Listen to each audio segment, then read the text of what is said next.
Hey, welcome back to Sugar Melts.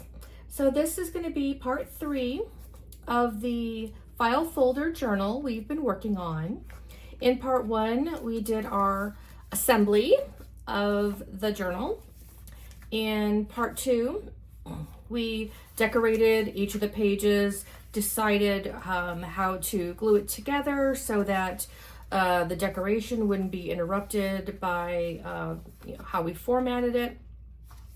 And in this last section, what we're going to do is we're going to put a few tags together for our pockets, and we're also going to put in a signature.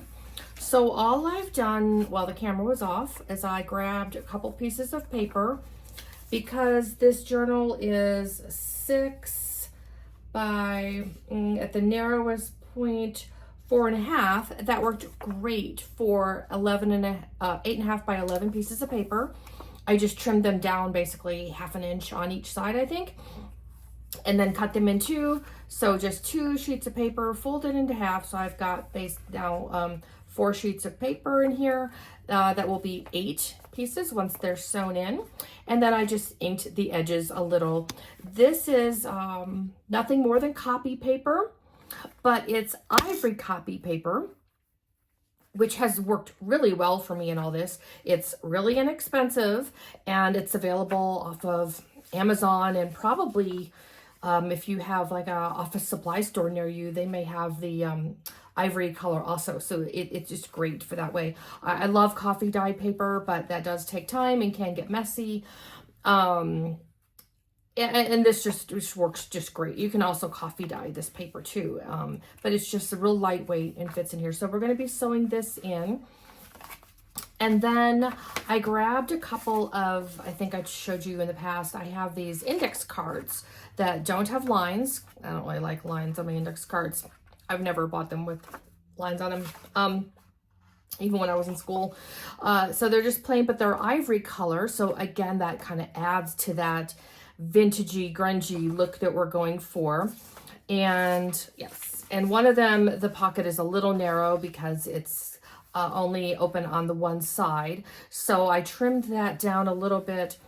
This one pocket with the tab nice and wide, so the full size index card will be able to fit in there once we decorate it. And then we have that spine that we added in, that 1/8 of an inch, just a touch, so we can put in our signature back here. And then lastly, the last thing we'll do, I have this just remaining piece of manila file folder from another project. And so I'm just going to trim a piece off of that to use as a belly band. And then we'll have that belly band in there, and maybe we can make another index card from that. So first I'm going to do this belly band. Let's do that. So if that, let's see here. If we put that back here on this page and kind of cover this, I found, so in video 2, when we were tearing up all these pieces of paper and they were flying everywhere, one piece kind of stood out to me that this would work really well right against that belly band to cover the file folder up. So I'm gonna save that, and let me just so let me trim this down a little bit. Let me get some measurements on this. Where's my ruler? Okay, so at most we would want our belly band to be at 6 inches at the most. And I usually, how wide is this? So this is right at 1 inch, so I can give it just a little bit on each side. I'm just going to step over to my cutting board here and trim this down. Let's do like that. Oh, I didn't quite measure that. Oh, let me do it again. Okay, so let me just trim this down a little bit, make it a little easier on myself. And then I'm going to give myself, let's see, I'm at 6.5 now, so 5.5. And let me just give myself a little bit extra. And what's my length on that? I'm going to trim that down to just below 6 inches. Coming back to cha. I'm back. Hello. So this is what I got. That'll work. That'll be fine. And then, because I don't like, now that I've got a couple layers here, I also don't want it to be in a crease somewhere. And that will fit just fine in there. Look at that. That's going to be perfect. The other thing you can do, oh, where is my little tool? I don't have it handy. I have this, oh, is it down there? Oh, it's down here. I have my tools. I try to keep them pretty handy. I have this distress tool that I like. And that could be nice just to give myself a little bit on this edge here because I don't want to put the ruler on it. This is, I think, from Tim Holtz. I think you can still get this. It's pretty cheap. It's like $5. If you want to rough up the edge, but again, if we're talking really small pieces of paper, it can be tricky with a ruler. It's, you may not be real happy with the results. It may just kind of keep shredding on you. So a little tool like this, see, it's got all these little like blades in each one. And so you just keep rotating, and if your hand gets tired in that position, you just go to another one. And it just gives you that rough edge that you want. See that? Isn't that great? And then we can ink it up a little bit, just a little bit. The other thing, if you don't have this tool or can't find it, you can use sandpaper. You can use a nail file. There's also, I think I bought it. I don't know if I've ever used it. There's a tool out there designed for this, but I think it's, is it electric even? It's like a little mini sander for crafts. I thought I would use it, and I don't think I ever have. I may actually, I probably should have done it before I inked, but that's okay. I can do it again. You can also use this tool directly on your belly band. You know, something, it holds up pretty good, so you can use it on more fragile, like the tissue paper products, or something that's a little more sturdy, like this file folder here, and it's gonna hold up pretty good. I've used this thing, gosh, 8-10 years I've had it. Oh, that's nice. Just gives it a little bit of dimension and dust. Oh well, we're in this business. That's what we do. So that should fit right on the edge there. That's going to be fine. We'll be fine with that. Okay. So here we go. Get some glue on here. And again, I like a lot of glue, but I like a real thin layer. I don't like big globs that seep out, and because especially with the belly band, you don't want it to leak out and then stick to this paper, and then you've created a tuck spot instead of a belly band, which is not what we're going for. But again, it's all good. We make the best of it. Do I have a favorite side? I think I like that side the best. Pick up my paper here, top side. And sometimes these papers, you gotta watch, because it can be tricky to see which side is up. And often, like even on this, it goes sideways and things. So just it's not a big problem if it goes upside down, but if it's important to you, just always double check or mark it on the back side if you need to, which side is the top. Okay, and I'm just gonna do the top, just real light, nice and thin, a little bit on the bottom here, just a little bit. And then I'm gonna put that right in the middle. There we go. And that'll just, by the time we're done with this will be dried, and we can put something under there or leave it if you want to be able to stick other things in there, like receipts or other notes. You can certainly do that. Oh, and for those of you who saw too with the flying cap, you'd be surprised how, maybe not, how long it took me to find that cap, because it's a clear cap and it fell on a white carpet. So that took a while. Took more time than it should have to find. Okay, so let's get this baby closed. Let's see here. Why am I not closing well here? Ah, there we go. Ah, okay. So we've got 2 journal cards we can do. I'm gonna save, should I save that for last? It doesn't really matter. So these are different sizes just because the pockets are different sizes. So if you have a pocket that has 2 sides, seal, only 2 side seals, you're gonna have a lot more space. If you've got 3, I just like to double check. I just like to double check just to make sure everything's gonna fit. So for this, so what the nice thing with this paper, which is gonna be larger than my index card, is I can just glue it down where I want and then just trim off the excess paper and ink at that point. So super easy. And as always, we ink on the smaller, or glue on the smaller, or tape if you're using tear and tape. I do like tear and tape. I don't use it a lot. I had an incident where it didn't really hold well in a humid environment I was in, so I'm a little disappointed in that. And you know, if you put it down wrong, if you make a mistake, which I am very, very prone to, you've only got 1 chance. And that's pretty much it. So this, a little bit of wiggle room, just enough. And just press that down. And I'll just let that seal up, and then we'll just be able to go back and trim all of that off with our trimmer, and it'll be fine. And then we can ink that. Set that aside. Same thing with this one. Super easy. And because this paper is already got that collage-y look to it, I don't feel the need to do much with it. I don't think it needs that much help. It's so pretty on its own. It's one of those papers that I kind of hold on to because they're so pretty. I don't know if I want to use them up, but this is a really safe project to use them in. You're not going to make a mess. It's not going to damage anything that was really special or sentimental. Although I always say, the first time you do anything, probably don't use something that is sentimental, just for your demo, you know, for your practice sake. Practice on paper.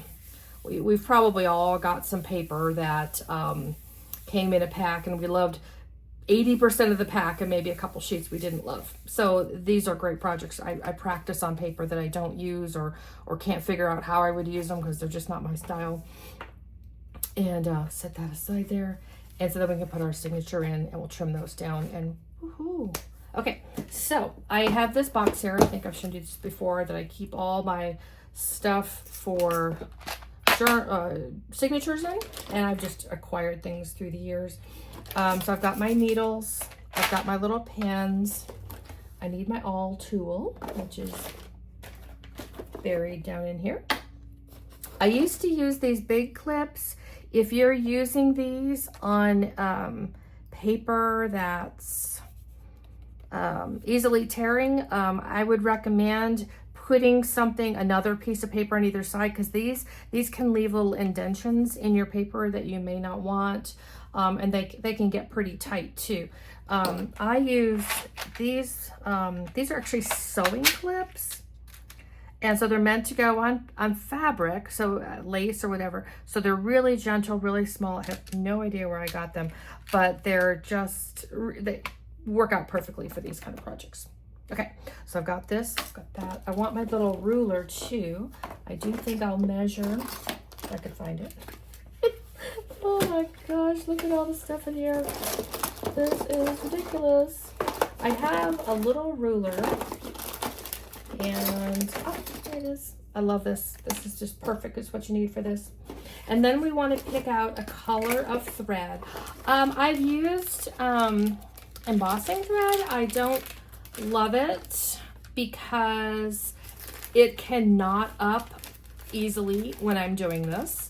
So I'm not going to do it on camera because I don't want to say any bad words. Oh dear. But for this, let's see. Oh, this is pretty, isn't it? Oops. Let's see if this is the right color that I want. So let me go to the page. I think this is where I've got the larger 1/8 of an inch spine. Yeah, just a little bit of spine there. That's not quite the color I want. If I can't find a color that blends in, sometimes I'll just go for the opposite. You know, if I can't like hide it, then I'm gonna make it as big and bold as I can. Like, that's kind of my philosophy.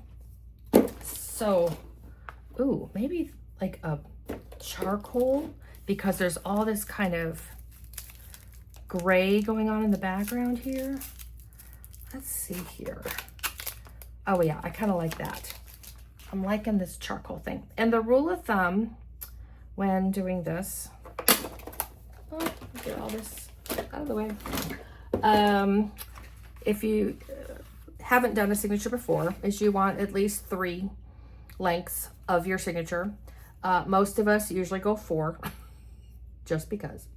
So 1, 2, 3. It's just nice to have a little wiggle room. And this stuff is pretty cheap, and a couple inches isn't going to mean much. But you don't want it to accidentally pull out of the other side because you maybe weren't paying close enough attention or something. So I usually go 3.5 to 4. The other thing about this, what else did I want to tell you? What else? Oh, so I'm going to thread this through just a 3-stitch pamphlet hole. You can actually do this where you start, if you start inside the paper, that's where your knot will be. If you do it on the outside, you can have a bow on the outside. And I think I did that on this one, for example. So I did the knot on the outside. So I think that turned out really cute. So you can do it either way. Some people don't want the knot, the bow or knot or whatever you make on the inside because they're trying to write and it's a distraction. Other people don't want it like sticking out on the outside because like this, you know, it can easily come untied because, oh my gosh, Lori's been pulling on it. I may need to double knot this. Sometimes the waxed thread, it's great for these projects, but it doesn't hold as tight as like your tennis shoes and stuff, you know. So okay, so there's that. So for this one, I think I'll go ahead and I'll put it on the inside since I want to make sure this kind of matches that. So what I do, okay, where'd my clips go? Yeah, get my clips out. First thing I do, I get all my papers right where I want them without the fold. I just kind of open them up here and I put them, I don't like the clips too close to the holes. They can kind of get in the way. There's also a 5-hole stitch, which is really nice. There's so many different stitches out there. And depending on the project, you can use, you know, all kinds of different ones. So that's really fun. Okay, so you can see here, since the paper is smaller than the journal, that's why I'm not using the clips on the journal themselves. They just won't fit. Okay, so stop talking, just do it. Okay, that's what Julia says. Stop talking, just do it. So, okay, so I'm gonna line this up, which you probably can't see, but that's where the fold is.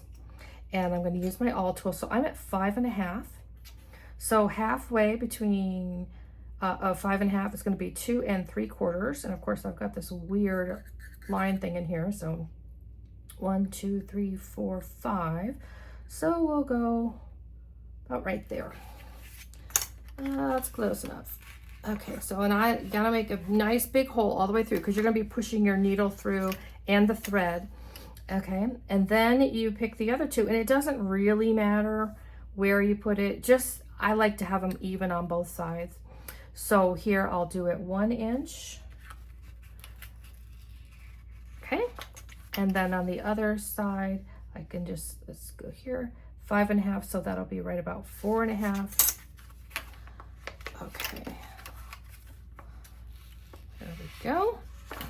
Okay, and then I move the, well, I gotta save that because I have to put the holes into here, which I should probably do right now while I'm doing this. There's different ways you can do it. You just want to make sure, since we gave it a little spine, that you're halfway. Keep your head out of the, okay, so I'm just going to pick a spot in that spine to get that. See, that moves me up too far. I don't want to do that. Okay, but I want to go through and look to see that I'm inside that spine. Okay, I've committed. That's the hole I'm going to use. So now I hold it really tight, and there I'm going through the right spine. See how it's going through that little 1/8 of an inch? You don't need a lot of space, but just that little bit. Otherwise, if you were just trying to get through a fold itself, whew, that would be hard. Okay, now I move that so I don't stab myself. And then get a needle and Just use that one. And I always put them away because, oh my gosh, you saw that. I just stabbed myself right there. Oh Lord. Good thing I wasn't a seamstress, huh? Would have just been terrible all day long. People hearing me, ow, ow, ow. Okay, so you're gonna go through the middle here. And then we're gonna come back through. Doesn't matter which end, it's gonna look the same. Leave yourself a little bit of a tail because you're gonna be tying a knot with that. Come all the way down, pull it through, and then come back through, but don't get too aggressive because you don't want to tear paper, and you also, sometimes depending on your thread, you could accidentally push your needle right through the thread and get it in half. So see, and then I'll put this away. There we go. Okay, and so then you want it nice and snug, not so tight that it tears the paper, but just enough that it holds and there's no gaps there. And you can put charms in this. You can just tie it as a double knot, which is all I'm gonna do. You can put a bow. All kinds of fun, decorative ways of enhancing this. And again, if you can't hide it, just bring it out. I think that's just what makes it art. Okay, perfect. Trash. And it's just too small to deal with. Okay, so then we take our clips off.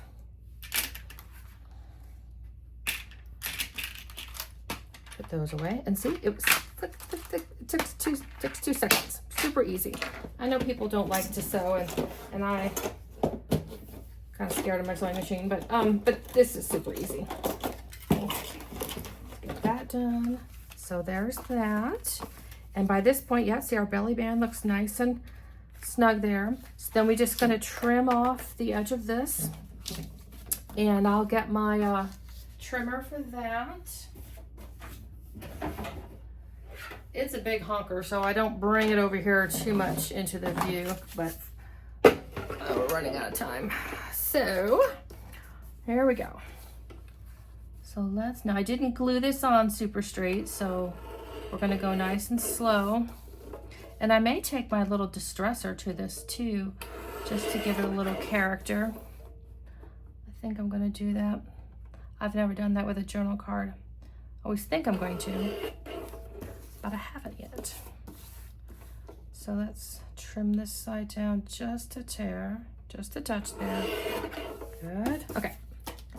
And then this one went on straight at least, so this will be a little easier. And there's, if you like lines on your journal card for making notes, they also have stamps that have the lines. And so there's lots of different ways to go about doing that, of making it a little more, you know, personalized or whatever. If you don't like the flat, ooh, that did not turn out quite like I wanted. Yeah, we're gonna trim that down a little bit more. See how that got really frayed on this. I probably had too much left over. So that's okay. It's crafts. We're here to have fun. We're not here to stress, that is for sure. So we're just gonna fix that. So I'm just gonna take off a little bit of that. Done. No more problem. Almost. Almost. There we go. That's better. Yeah, if it's causing you stress, I say don't do it. If it's a technique that you're not enjoying, I say find a new technique. That is not why we're here. We are here to be having fun, to be creative. Life is too stressful as it is, and that is not why we're here. Okay. So one thing I learned is using that distress tool works great, but I don't like it with the index card, and that might just be because they're two different materials, and so they're going to tear, they're going to shred at a different rate. So that's what I learned. I guess if I was to do that again, what I would do is I would distress them separately. Does that make sense? I would do each one separately before I glued them together. and I think I would be happier with those results. So maybe I'll try that on my next video. Okay, and I'll show you a preview for those of you who stuck around of what I'm going to do next. So we're almost there, we're almost there, almost there. Okay, so what I also think I should do though, now that I've already done it, is I want to round the corners. I really like it when journal cards have rounded corners. They can get kind of beat up. They get used a lot, you know, moved around. And I feel like they don't get the dog ears, you know, that bent look. So there we go. And then just a little bit where I rounded, not a big thing, just a little bit. Hardly even notice it there. Okay, so there's that. La la la. So the big one I said is going to go there. Oh, how cute is that? Super cute. And then the smaller one is going to go right here. And you know what would be really cute on this smaller one is if I did like an eyelet or put string on top. That would make that really cute too. And then I think I'll just leave this one open, so if I need something else that I want to put in there later, I can. Just a place to stick notes or receipts or something. Everything doesn't have to be full the whole time. So, but that, I really like that. So these are the 3 designs that we have here. Each one a little different, where the signature is, if there's a signature, where the pockets are, but you can see super easy from just one file folder. Hope you enjoyed that. Sneak peek for what's coming will be my other file folder project that I worked on. Let's see. This was the first rendition, which only used 1 file folder, I think. No, maybe I used 2. So this has, you know, some pockets here, and then a big pocket back here, another pocket here. I put a little, I wouldn't call it a little notepad in here. And then the second version I did, this was actually, I used my Edith Holden papers. And so this I was thinking about, as I was talking earlier about papers that you're scared to touch. Yeah, this was my Edith Holden. I was like, oh no, I'm gonna do it. And I wasn't thrilled with how the tabs turned out, but that's okay. So I've got it, I made a pocket in here. There's a couple of tags in this one. And then another big pocket back here. This one actually used several file folders to make. I sewed a signature in this one, more pockets in here, and oh, there we go. And more pockets in here. So this one, a lot of flexibility, nice and fat. So this will be coming probably in a couple days. So anyways, thanks so much for hanging out with me today. Hope you have a great day. Talk to you soon. Bye guys.